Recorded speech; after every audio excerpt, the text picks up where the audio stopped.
Clip number 147، اس میں انشاءاللہ عز و جل قرآن پاک کی سورہ آل عمران کی آیت نمبر 147 سے 149 کی تلاوت، ترجمہ اور تفسیر قرآن صراط الجنان سنیں گے۔ بسم اللہ الرحمن الرحیم۔ ترجمہ، اللہ کے نام سے شروع جو نہایت مہربان رحمت والا ہے۔ وما كان قولهم إلا أن قالوا ربنا اغفر لنا ذنوبنا وإسرافنا في أمرنا وثبت أقدامنا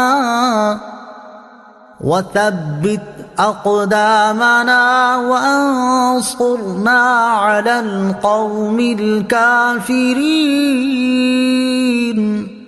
ترجمہ، اور وہ اپنی اس دعا کے سوا کچھ بھی نہ کہتے تھے کہ اے ہمارے رب، ہمارے گناہوں کو اور ہمارے معاملے میں جو ہم سے زیادتیاں ہوئیں انہیں بخش دے اور ہمیں ثابت قدمی عطا فرما اور کافر قوم کے مقابلے میں ہماری مدد فرما۔ وما كان قولهم إلا أن قالوا ربنا، اور وہ اپنی اس دعا کے سوا کچھ بھی نہ کہتے تھے کہ اے ہمارے رب، یعنی رسولوں کے ساتھی تکالیف پر بے صبری نہ دکھاتے اور دین کی حمایت اور جنگ کے مقامات میں ان کی زبان پر کوئی ایسا کلمہ نہ آتا جس میں گھبراہٹ، پریشانی اور تزلزل یعنی ڈگمگانے کا شائبہ بھی ہوتا، بلکہ وہ ثابت قدم رہتے اور مغفرت، ثابت قدمی اور فتح و نصرت کی دعا کرتے۔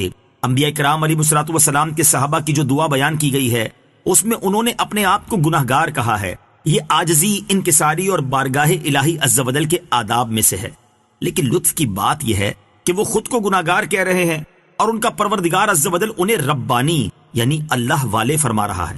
اور حقیقت میں لطف کی بات یہی ہے کہ بندہ خود کو گناہگار کہے اور اس کا رب عز و جل اسے ابرار، نیکوکار فرمائے۔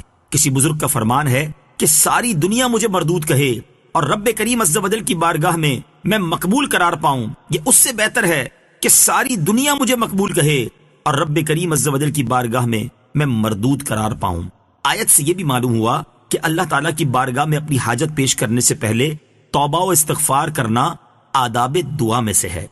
فآتاهم الله ثواب الدنيا وحسن ثواب الآخرة والله يحب المحسنين۔ ترجمہ، تو اللہ نے انہیں دنیا کا انعام بھی عطا فرمایا اور آخرت کا اچھا ثواب بھی، اور اللہ نیکی کرنے والوں سے محبت فرماتا ہے۔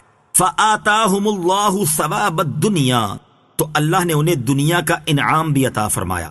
انبیاء کرام علیہ الصلوۃ والسلام کی معیت میں دین خدا عز و جل کے لیے جد و جہد کرنے والوں کے بارے میں فرمایا کہ ان کی حسن نیت اور حسن عمل کی وجہ سے اللہ تعالیٰ نے انہیں دونوں جہان کی کامیابیاں عطا فرمائی۔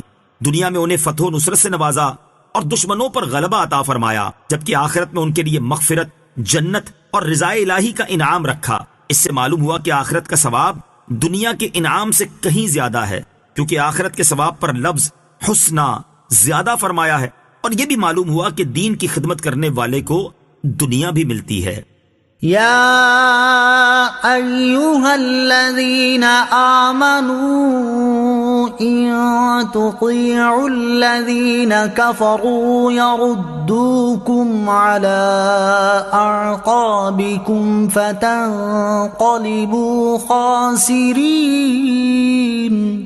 ترجمہ، اے ایمان والو، اگر تم کافروں کے کہنے پر چلے تو وہ تمہیں الٹے پاؤں پھیر دیں گے، پھر تم نقصان اٹھا کر پلٹو گے۔ ان تطیعوا الذین کفروا، اگر تم کافروں کی اطاعت کرو گے۔ تفسیر، یہاں مسلمانوں کو بہت واضح الفاظ میں سمجھایا گیا ہے کہ اگر تم کافروں کے کہنے پر چلو گے یا ان کے پیچھے چلو گے، خواہ وہ یہودی ہوں یا عیسائی یا منافق یا مشرک، جس کے کہنے پر بھی چلو گے وہ تمہیں کفر، بے دینی، بد عملی اور اللہ تعالیٰ کی نافرمانی کی طرف ہی لے کر جائیں گے، اور اس کا نتیجہ یہ نکلے گا کہ تم آخرت کے ساتھ ساتھ اپنی دنیا بھی تباہ کر بیٹھو گے۔ کتنے واضح اور کھلے الفاظ میں فرما دیا کہ کافروں سے ہدایات لے کر چلو گے تو وہ تمہاری دنیا و آخرت تباہ کر دیں گے، اور آج تک کا ساری دنیا میں مشاہدہ بھی یہی ہے۔